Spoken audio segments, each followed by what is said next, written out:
Shalom, welcome back. First and foremost, I want to give all glory, praises, and honors to Yahweh by Hashem Yahweh Shai. I want to give double honors to the apostles and elders of Great Millstone, and salutations to you brothers that's doing this work in sincerity and in truth. Back with another video, basically dealing with the upcoming famine. All right, I want to go into this article dealing with the upcoming famine because with this COVID-19, aka coronavirus, we all know it's going to have an effect on a lot of other things. All right, it's going to have a domino effect, so you can understand. But let's just jump right into it. It says, explainer how the coronavirus is affecting food supply. The coronavirus pandemic has disrupted global food supplies and is causing labor shortages in agricultural worldwide.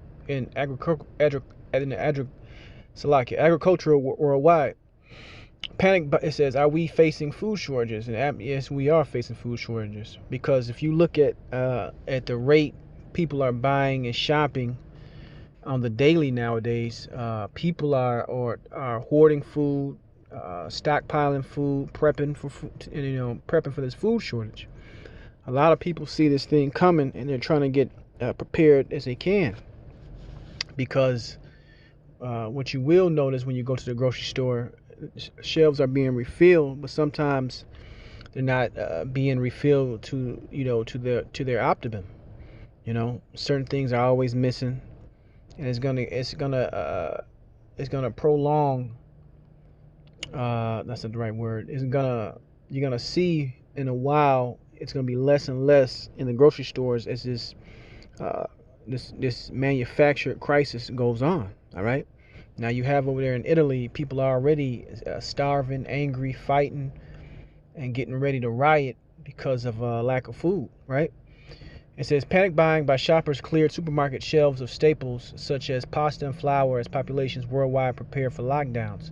Meat and dairy producers, as well as fruit and vegetable farmers, struggled to shift supplies from restaurants to grocery stores, creating a perception of shortages for customers, which they trying to hide it, man. Because I'm telling you, these restaurants, man, that are closed down due to this pandemic or whatever, there's managers in these stores and employees in these stores, because they can only do drive-through or carry-out. They're taking this food, man. All right, that food is not going to be put back into the supply. And like I said, the longer this goes on, and people that are in trucking, and I'm in trucking, and there's other people in trucking, the loads are not the same, man. The loads are not the same, and they're not moving as much food as they used to move, man.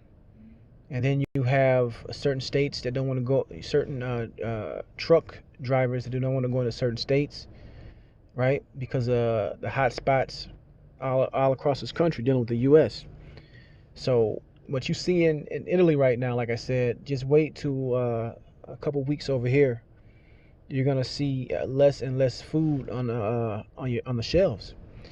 It says retailers and authorities say there are no underlying shortages in supplies of most products and have been or will be replenished.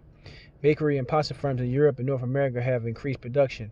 Food firms say panic purchasing is subsiding as households have stocked up and are adjusting to lockdown routines. So they're going to tell you that everything is all good, but the elder from Dallas, Ariala, and then the elder from I forgot the brother's name, but the brother is from the British camp, the head of the British camp, right? And they do the GMS World War III algorithms, and they really go into it. Now, they just put one out that's a couple hours long, but it's really a good listen, man, because they go into detail by detail, video by video, and they really break this thing down.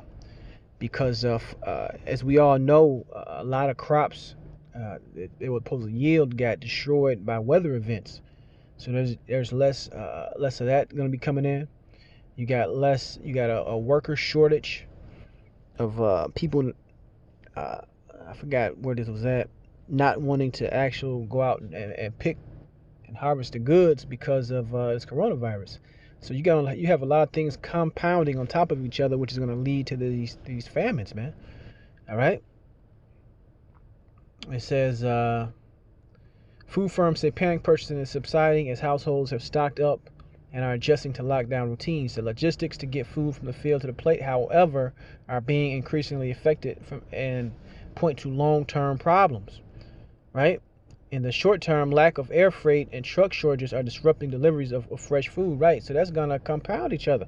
Like I said, they say they got enough and they can produce it, but they got the quarantine, the restricted air travel, trucks not moving like they used to move, which is gonna create food riots, civil unrest. So you can understand. Longer term lack of labor is affecting planting and harvesting and could cause shortages and rising prices for staple crops. So guess what? It's it's a perfect. Everything is here for a perfect storm. Nobody's really got a job anymore, and people that got jobs are having their hours cut, pay cut, and guess what? They're raising prices for essential goods, food. So that's you waiting for. That's a perfect storm, man. That is a perfect storm to bring in this hardcore martial law. And Trump knows this. That's why he called up what was it, 1 million reserves. He knows what time it is. All right. But let me get some scriptures. I don't want to make this too long. Let's go to the book of 2nd Ezra 15 and 19. It says, a man shall have no pity upon his neighbor, but shall destroy their houses with the sword and spoil their goods because of the lack of bread and for great tribulation. So this is what times we are in, man. Where people are going to be lacking heavily, man. It's getting tight out here, and the longer they prolong this crisis, the scripture is going to come to life even more and more. Right? Doors going to get kicked in, windows are going to get busted out. People are going to be armed, looking for what? Food, supplies. They even show you that in that quarantine movie. Even the main actor, I believe he went and busted into the house next door and took some weapons out of there. These are the days we are in, man. We are right there. So, we got to hold tight. Let's get another scripture. Let's go to the book of Lamentations 4 and 9. It says, they that be slain with the sword are better than they that be slain with hunger. For they pine away stricken through for want of the fruits of the field. Right.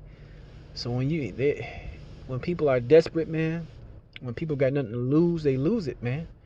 Hunger, especially if you got men out here, they got families, kids, small children, and to watch those kids sit there and cry, that'll drive a man to do things that he usually wouldn't do. Those are the times that we are living in for the society, because the society is coming to an end. And to water for Yahweh Shem Yahweh Shah for that. All right, but let's jump back to this.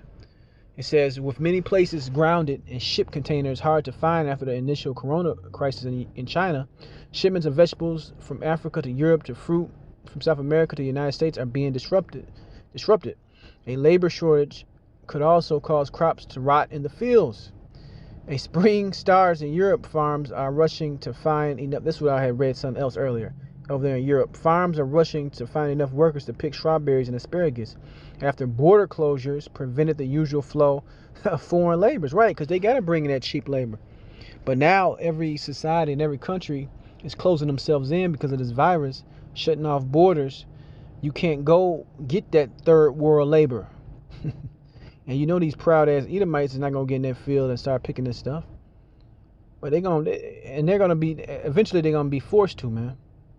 All right, because these martial law and prison camps are coming, so they're gonna have a flow of workers.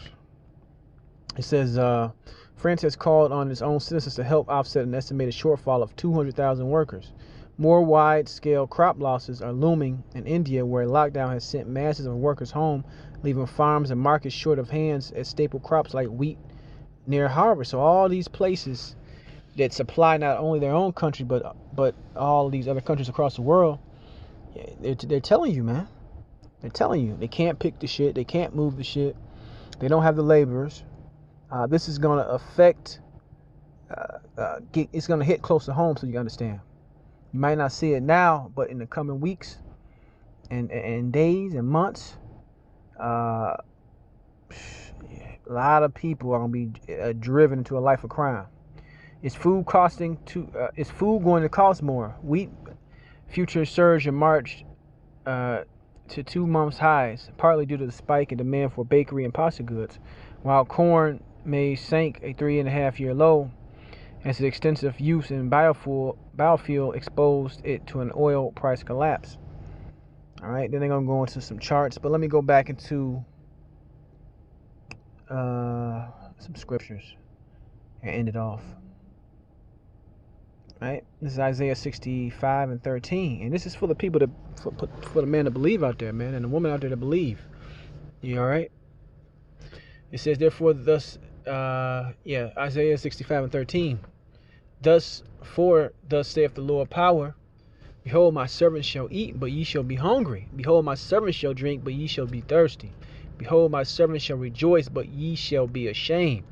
So the Lord will provide. All right, you know. The Lord will provide. It's on the spirit of brothers that have the means to get some extra shit. Like I said, I said this before, we just get some extra shit. That's not going to save you, but it might help another brother in a time of need. Or even if you don't get it, the Lord will put you in situations where you will be able to get it. But you have to believe that and trust that. Verse 14, behold, my servants shall sing for joy of heart, but ye shall cry for sorrow of heart, and shall howl for vexation of spirit, because you got certain men on this earth right now who are rejoicing of the tribulation that has befallen this earth. Right? We're rejoicing because we are sighing and crying to get the hell out of this place. All right, we are more. We've been past fed up, and we are grateful that Yahweh Shai is bringing his prophecies to pass, because we know what comes after these prophecies: salvation. All right, a righteous planet, things going back to order, and we cannot wait for that. All right, so these things must come, and yes, we are on the earth, so yes, we're going to be affected by them, but our faith will get us through. All right. I think that's pretty much it. Let me read this a little bit at the end. It says, some poor countries subside food to keep prices stable. United Nations Food and Agriculture Organization has warned that a rush to buy by countries that rely on imports of staple foods could fuel global food inflation despite ample reserves of stable crops.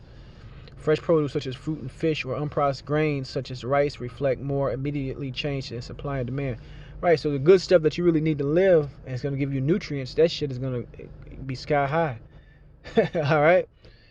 But, you're going to be able to get your Fruit Loops and your sugar and your chemicals, yellow 5 and red 40 and all that bullshit. That's going to still be up there for the time being, and then eventually that's not going to be up there.